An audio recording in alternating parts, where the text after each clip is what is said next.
आप जल्दी जल्दी लाल बटन पर क्लिक करते हैं।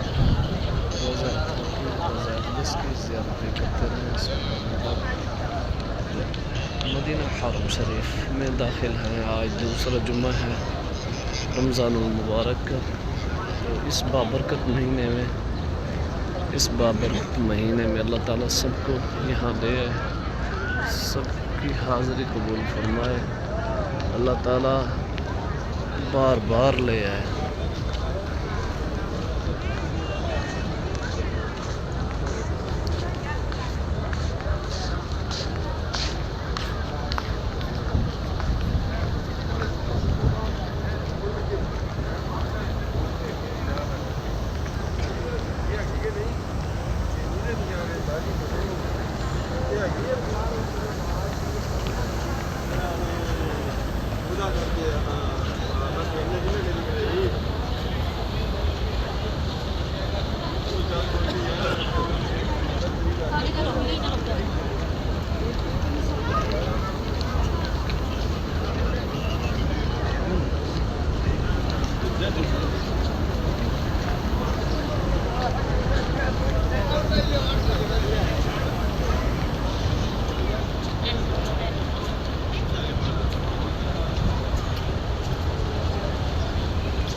मजमा देखें, मस्जिद पर भी फूल हो चुकी है, बैर भी